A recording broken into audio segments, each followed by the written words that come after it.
My name is Dr. G. Welcome to That's Unusual, my podcast uncovering the unusual stories behind the world's most interesting people. On this show, we celebrate what makes us different and how we convert those differences into unexpected opportunities.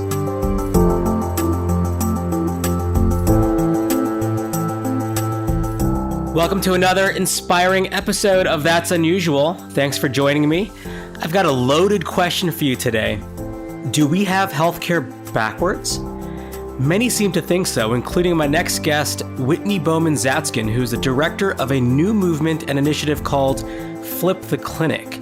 Originally founded by former Wired editor Thomas Goetz and inspired by Sal Khan's Flip the Classroom initiative, it can be argued that, similar to education, we too need to reverse engineer our health delivery models. After all, clinic visits today often function as mere qualitative and quantitative data collection visits, leaving only 7 minutes of precious patient-physician interaction time.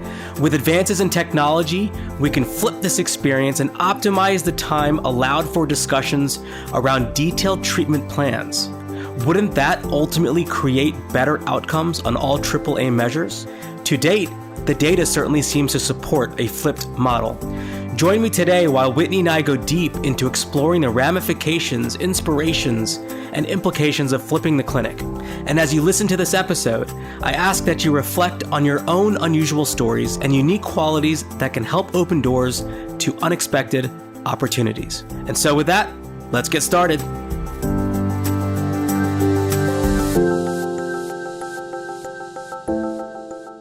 Welcome to this week's episode of That's Unusual. I have with me as my guest today, Whitney Bowman-Zatzkin. Welcome to the show, Whitney. Hey, hi to you.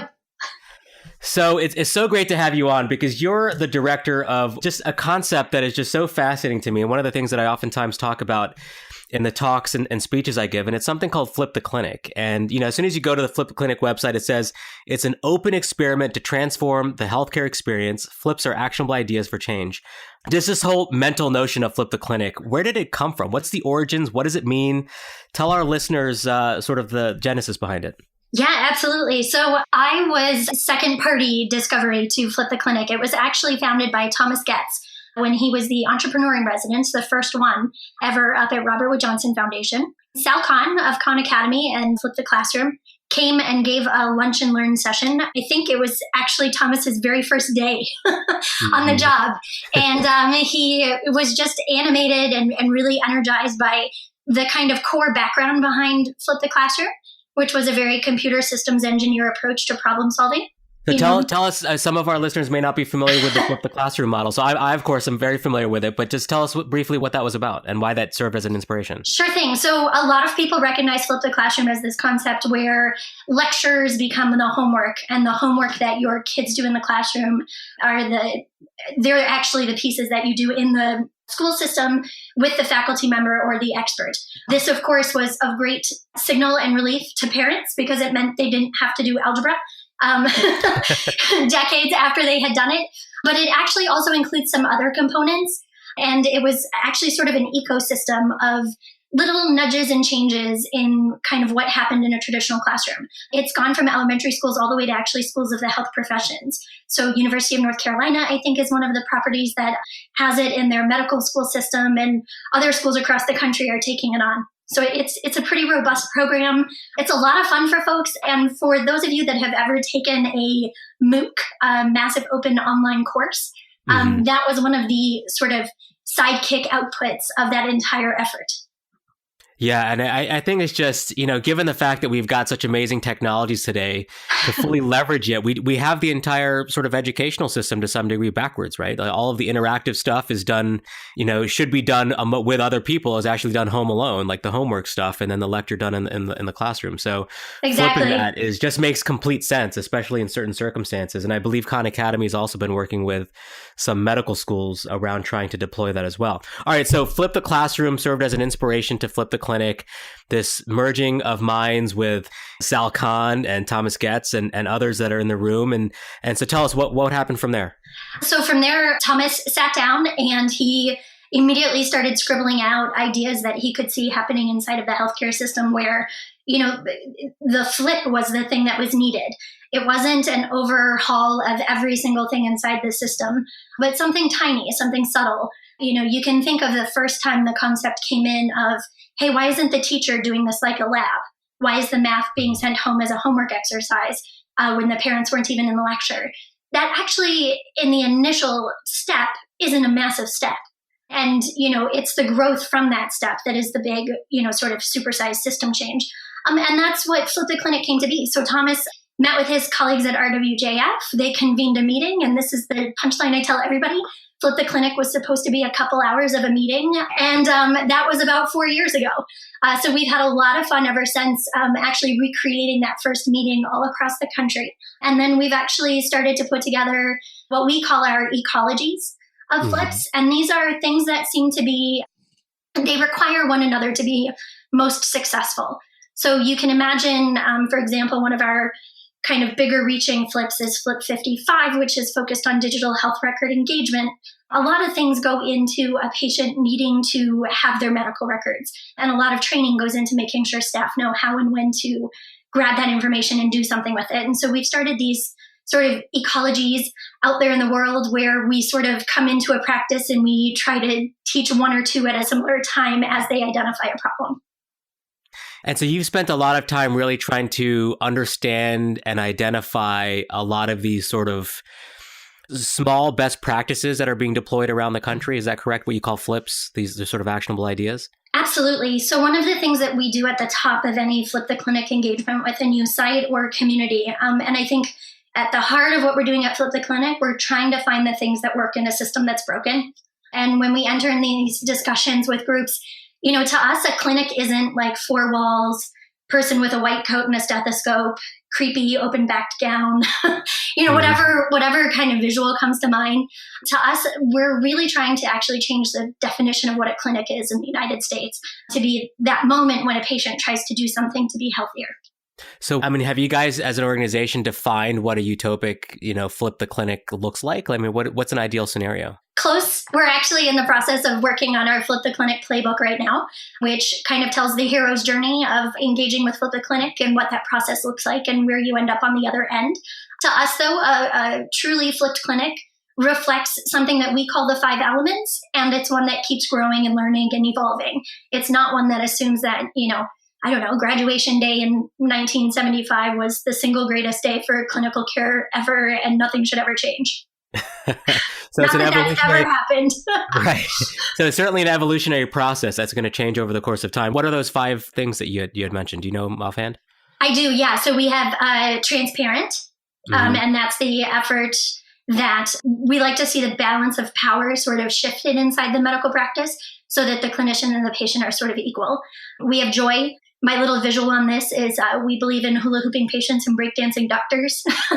When you engage with the practice, it needs to be upbeat and optimistic, and it needs to be fulfilling kind of the cup of whoever's engaging in the system. And I challenge folks when we're working on that one, when you're delivering horrifying diagnostic news, you can still do that in a way that embraces and catches the patient as they fall. And I think that's really important. We have nourishing. And that is the idea that everybody has what they need to be successful in the space. So that includes some of the crazy stories you may hear about a nurse that has the supply closet upstairs. And every time they need XYZ kit, they have to go up 2 flights of stairs and then back down again. And it causes delays and it's frustrating. We have expansive, which is, of course, recognizing that the clinic carries a role inside the bigger ecosystem of the community where they're residing. So you're not just a hospital. You're not just room 123. You have a role in your whole town and community. And if the community is, like our crazy towns in parks and recreation, promoting candy shops and soda fountains as the only food available at a park, you as the health leaders in the town need to come forward and take action. And then lastly, though, of course, it's first, is people-centered. Regardless of who you are, what hat you wear at whatever time in the healthcare system, we believe that the entire thing exists to come together as people and humans. And we really like to say that we focus on the human side of healthcare. Yeah, all five very important things. I mean, do you ultimately see your playbook that you're developing as kind of like a certification program? Like how ultimately one can take their practice and transform it into a model that makes more sense and is more prepared for, I don't know, whatever the digital age or whatever comes into the future? Almost. I don't know that I want to go down the path of us becoming a certification bureau. I feel like healthcare has quite a few of those. And I think, anytime that we've tried to sort of say, here's this checklist, do all of the things, and then you're gold star, whatever, it doesn't match every patient's situation, nor every clinic's capacity. And so one of the things that really drew me into Flip the Clinic to begin with, and I joined as an online, message board contributor who was just a super fangirl and really loved the first meeting that took place and followed it on social media. But what I love the most about Flip the Clinic is it doesn't come into a conversation and say, hey, you guys over there, this is how you have to do this because we've got outcomes data and it's the best, most, capable solution. Instead, it takes sort of a step back and it teaches everybody involved a sort of path to progress and a path to really discover and better understand the problem that you're facing, the solution that you're going to need, and know the resources that you have, sometimes even in your own building to find that fix. So it's no longer a program. My example is always folks that have ever done the Health Resources and Services Administration HRSA project for when they do Hand Washing Awareness Month know this pretty well. When they do a specific hand washing or hospital-acquired infection protocol month for 30 days, the rates of success go up to 98+%. And all of a sudden there's dramatic decreases in the number of infections or, all of these other things. And then quite literally the very next day that the program stops, it goes back to exactly where it was before. Wow. And that's my nightmare scenario with Flip the Clinic. I don't want us to be another hand washing initiative. I want us to be something that impacts the DNA and the fabric of what that clinic is or who those patients are or whatever it is that's happening. I want it to be something permanent, evolving, and lasting. So are there any sort of, if you had to identify certain clinics around the country that I'm sure you've toured or seen or experienced, are there any prototypical models that serve as sort of a reference base for others to emulate? Not totally. I mean, we've worked with everything from, some of the safety net clinics that are here in the Washington, D.C. area through the Kaiser Permanente outreach program and safety net relationship building team over there. We've seen everything from a tiny solo practitioner with a really incredible, well-nourished space, show up on our doorstep to the massive supersized health system with fancy brand names that I won't mention that, walk in our doors and say, hey, we've got this problem. And even though we've got all of this national recognition, we don't actually know how to do it. And, we've also gone to the opposite extreme where at the same time I'm having a speakerphone conference call with a clinician and, we're trying to troubleshoot a waiting room thing. He's leaning out his kind of atrium area and making a salad for a patient that he knows is coming in the next 30 minutes who is malnourished. We've had every level of resourcing, and our goal was to really create it's a big breadth. So new primary care models like Iora Health or One Medical Group, for those who are familiar with those, I mean, would you say that they're moving towards a sort of flipped model? They could be. I actually haven't, gone inside the doors over there to sit down. I find no matter who it is, as they start taking steps towards these goals, especially when it comes to things like our elements of a flipped clinic, we meet with a lot of folks who say that they're patient-centered. And so then I say, okay, how? And then they say, oh, well, we've got a patient board. Okay. When do they meet with the regular board? That seems kind of weird. Why don't you have everybody included in the same conversation? Things like that are very subtle in the bigger healthcare picture, but they make a massive difference when you can kind of right the ship.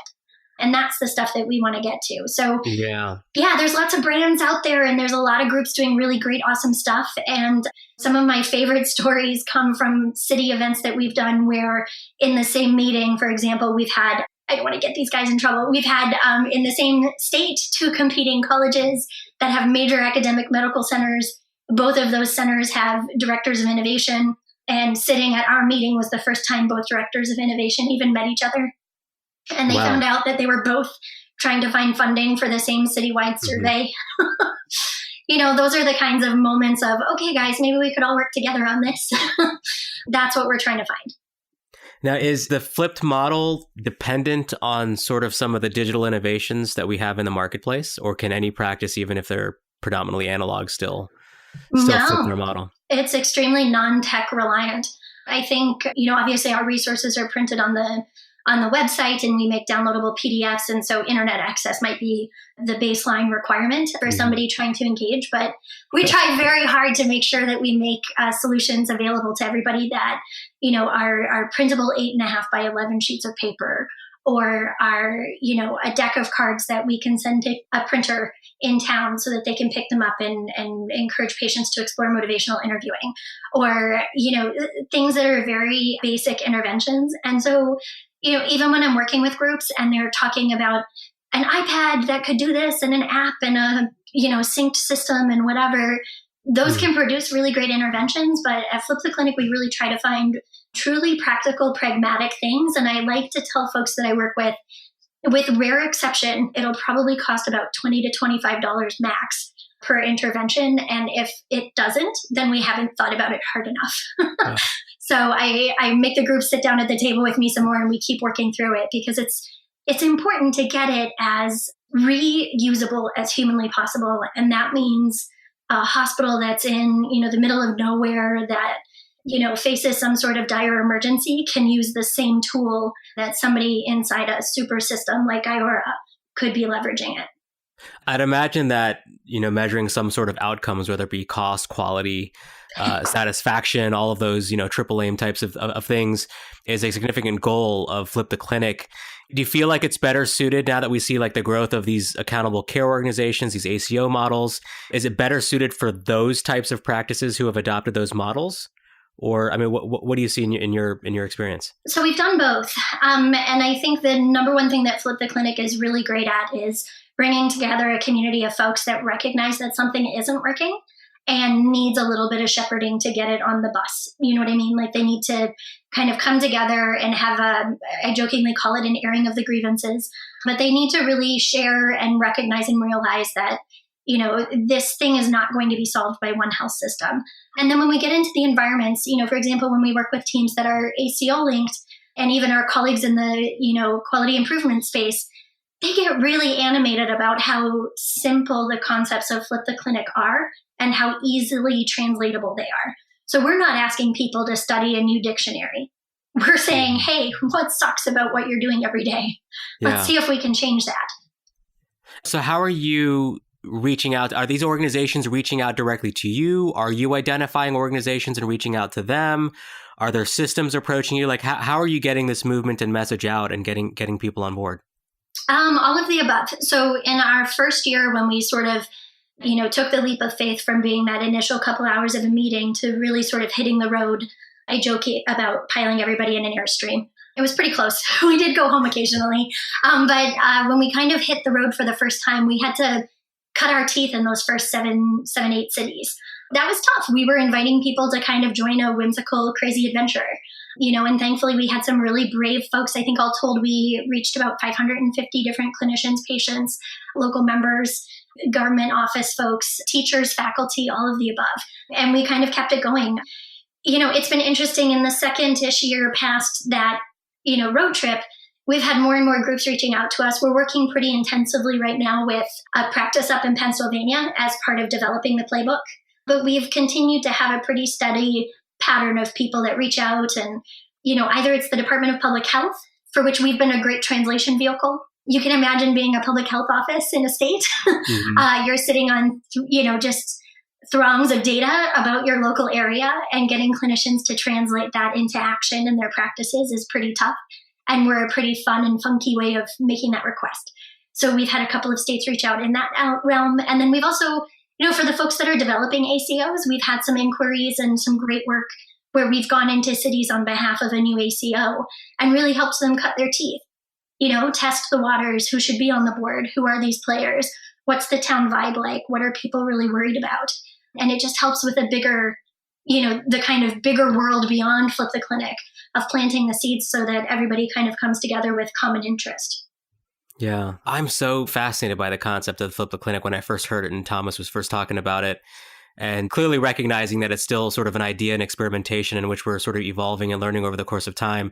But this whole model, I mean, as a physician myself, I mean, the days when I practice, I mean, a lot of our clinic time was spent data gathering, right? Almost like the flip the classroom model, right? We spent the clinic time data gathering, and then we give a phone call to the patient from some random, health administrator in the office reporting out to them what the results were with no follow through and no conversation and no dialogue around it. Like, why can't we do that stuff, outside of the office and use clinic time for more productive, valuable, interactive conversation? Oh, you're so right. Especially if we only have 7 to 10 minutes time, to spend with the health provider. And it just makes complete sense to me. And kind of like how Khan Academy, like you couldn't really run that model until the technology of video through YouTube came about. And I think we have all of those pieces in place to create and reimagine the clinic in a flipped model. And I think it's so cool and so excited to see what's going to come down the pike. So I love the flip the clinic model, but let's get behind the scenes with you. Okay. So having known you for a couple of years, you don't just pursue anything randomly. You pursue stuff that you're passionate about. So why flip the clinic for you? Why did this matter? I think my exact comment to Thomas when he called me was, well, you're Thomas Goetz. And I feel like if you call and you say, hey, I've got this thing I want you to do, you're like on the short list of people I have to say yes to. So for those listening who don't know who Thomas Goetz is, Thomas Goetz, I think at that time was the executive editor of Wired magazine. Is that correct? Or he had just left Wired magazine. And so he was still serving as the entrepreneur in residence at RWJF, Robert Wood Johnson Foundation. And then he was in the very infancy creation stage of the massive company you now know as Iodine. Mm-hmm. And his passion rested with iodine at that time. And he really wanted to kind of get into the data of things. And he continued to, and continues to this day, to be extremely supportive of Flip the Clinic. And we have a lot of fun. Yeah. So yeah, but no, I'm trying to, I had a very lucky position. I was in the policy world here in Washington, D.C. for about 5 years, working with schools of the health professions and doing a lot around, the Affordable Care Act, specifically most on the education side, making sure that the funding was available for students, and a couple of other workforce development kind of restructuring primary care projects and ins and outs over there. I got a job description sent to me. It looked kind of interesting. I reached out and I ended up running this project called the Great Challenges Program up at TED Med, which is the health and medicine arm of TED. While I was there, one of the projects that kind of came to the surface was, Thomas is up, he's the new entrepreneur in residence, he's doing cool stuff. And then he started bursting through with Flip the Clinic. And I caught some of the content on social media and I was like, I need to interview this guy.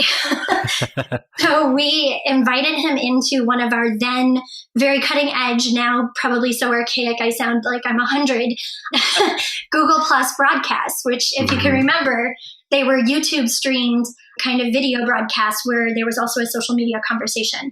And during that, he spoke about Flip the Clinic. And I just told him off air, I was like, oh my gosh, that project sounds amazing.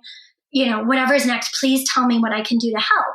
And that's kind of where it took off. I don't know if I've ever even told you this story, which is making me laugh, but I started in healthcare. So my father is an OBGYN. Unofficially, my start in healthcare was as a small child going on rounds with my dad with the new moms. I like to joke with folks that early in my life, I thought a calculator was called a copulator. It's a piece of family folklore. But then later in my life, I actually worked with him when he chose to go independent in a small town in North Carolina.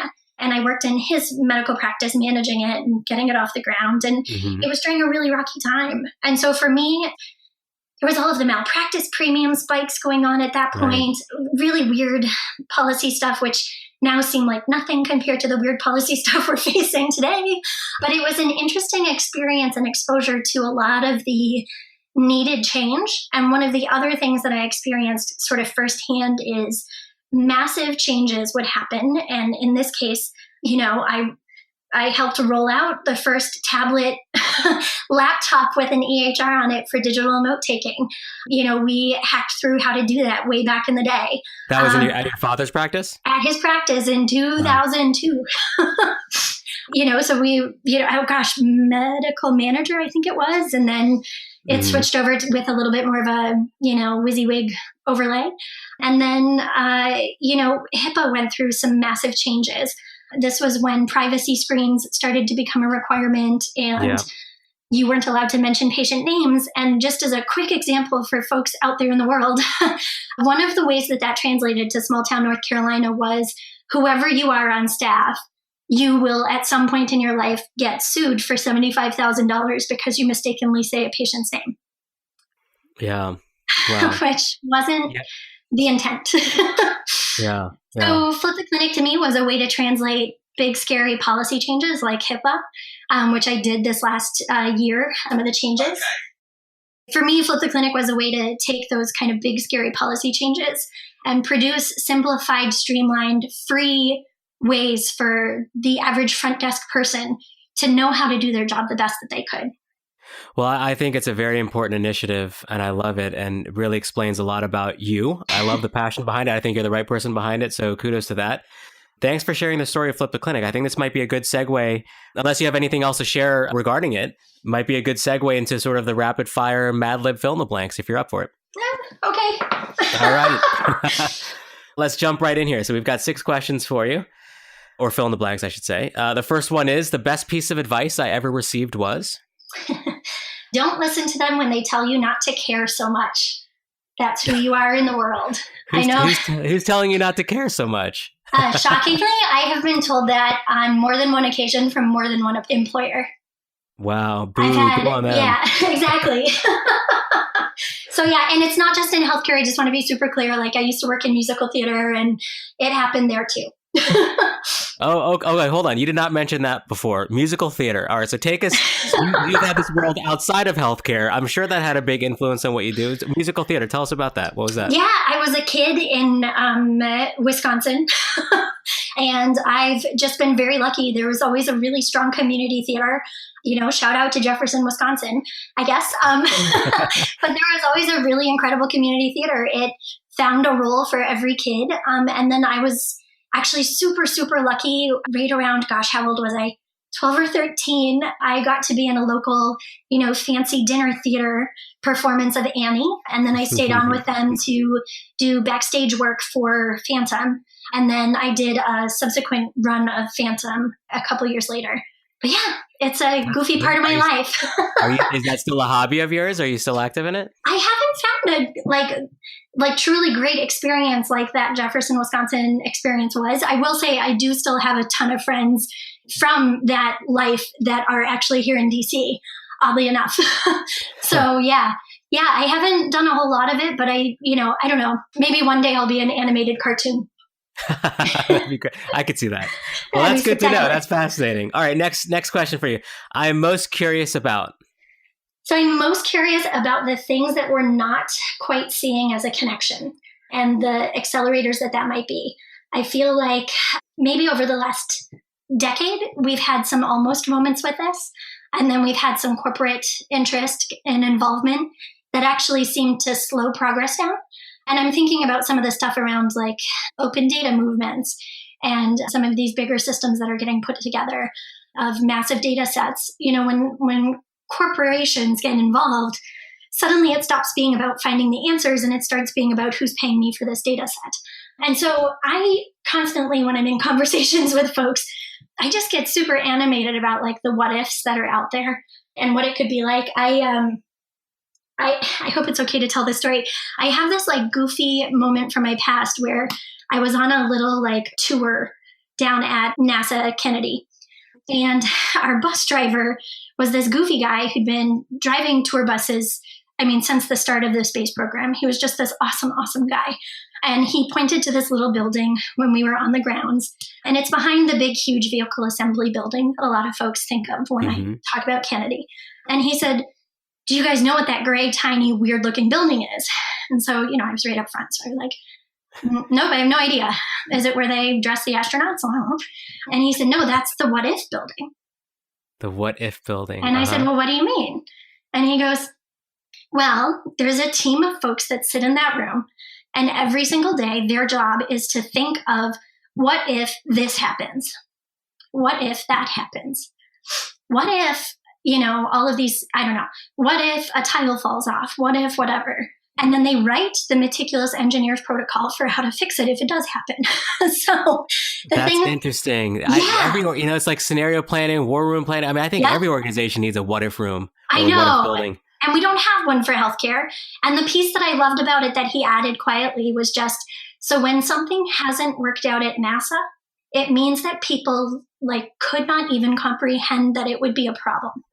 And I just think that's so powerful. And so I stay curious by thinking at every possible turn, what if?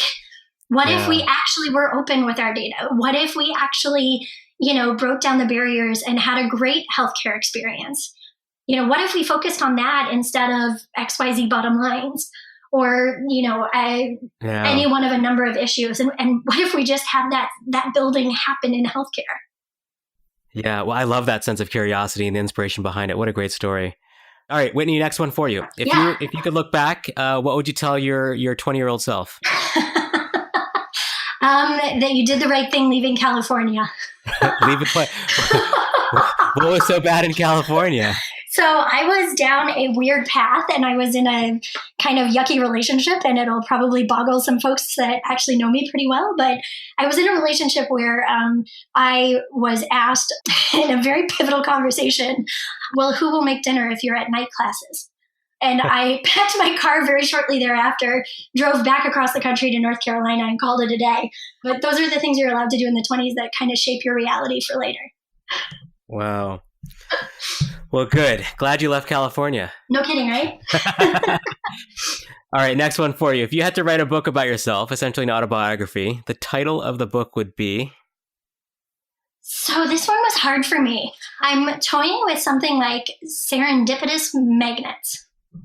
Serendipitous magnet. All right, you got to explain that. So I'm thinking that one of the things that I do really, really well in the ecosystem of whatever I'm doing is kind of helping people bump into each other and then go off on their journey having known each other, or bringing together the person that might help inspire somebody who's about to throw in the towel and retire early or change careers or something like that. And so I was thinking about, something like connect the dots, blah, blah. But then I was like, no, enough things have happened at really bizarre moments, like meeting a rare disease expert on a flight on Christmas Day, where I had a CDC rare disease expert sitting in front of me.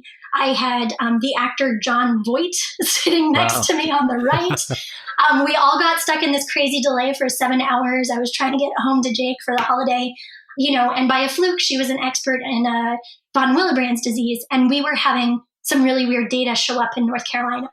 And so it was this weird moment of getting to explain to her something. And then, Jon Voight was there to just make it super bizarre.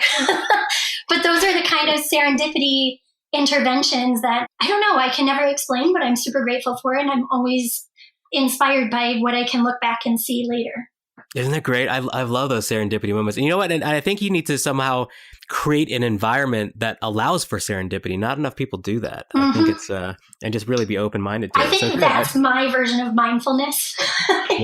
My version of mindfulness is when I jump myself into, a leap of faith sort of situation of, grabbing a lunch with somebody I'm not totally sure what to expect, or throwing myself at a conference I'm not really sure what it is. Whatever, stuff like that. Yeah. Put yourself in uncomfortable situations. All right, next one for you, Whitney. If you could invite 3 people over for dinner, dead or alive, who would you invite and what would you want to talk about? Okay, so this one was really, really hard for me. Right now, I'm thinking of making it an awesome, ladies' dinner, but my outlier, if one of them can't make it, is Francis Collins. So he has street cred in the ladies' circles. But I was thinking of Madeleine Albright, because I would love to hear her stories. Ruth Bader Ginsburg, I think, is just incredible, and I want to hear about her latest stint with the opera. And then the last person I added was Kate Rubins. And Kate is a Space Camp alumni like myself, She's one of the astronauts that is just coming off orbit from the International Space Station. And she's a lifelong virus hunter. And so she went up to ISS doing all of this incredible research on viruses and disease states and some of the cool research that's coming out of NASA about the impact of zero gravity on the body. And of course, the twins study. And so I don't know, I feel like the three of us could throw down on some pretty awesome stuff. I think that would be an interesting conversation. And there's certainly, the world is yours if the three of you guys or four of you guys get in the room. We'll try. Cool. I like that list. All right. Last one for you, Whitney. So, of course, on this podcast, we like to celebrate all those things that make us different, which make us unique, true to ourselves. We sort of call that being unusual. So how would you fill in the following blank? I'm unusual because... I'm okay taking the leap of faith and staying curious in the process. Ah, love it. Okay, it. good. With such confidence. With such confidence. That's a great closer there. So, Whitney, such a delight having you on. Always great to talk to you. Before we close out here, if those listening wanted to learn a little bit more about you, about Flip the Clinic, about other stuff that you're involved with, where would you direct them to go? Sure. So I tell everybody it's probably easiest to capture me on Twitter at MSWZ, Ms. Wiz. And then, of course, if you've got questions or inquiries about Flip the Clinic, our website is fliptheclinic.org. And please don't hesitate to jump in there, download one of the flips, give it a whirl, try it on for size. And if you're dealing with something specific, I really strongly encourage shooting a note over. We have more than 100 flips right now, so it can be a little daunting to go through it. We're trying to figure out a better cataloging process, but our team here can get you guys connected right away. Okay, that's great. Well, there we have it. So great. Thank you again, Whitney. Delight talking to you, and hopefully I'll see you soon. Likewise, thanks for having me, and to everybody listening, please stay unusual.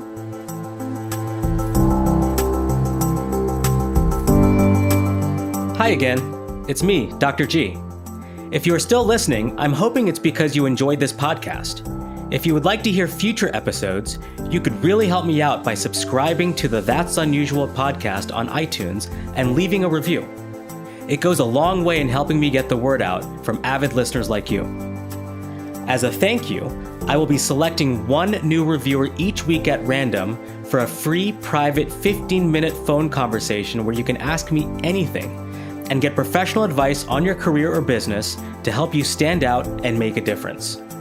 Also, if you want to be notified of any future episodes, please visit that'sunusualpodcast.com and sign up to receive updates on new episode releases. Until next time, remember to always think unusual.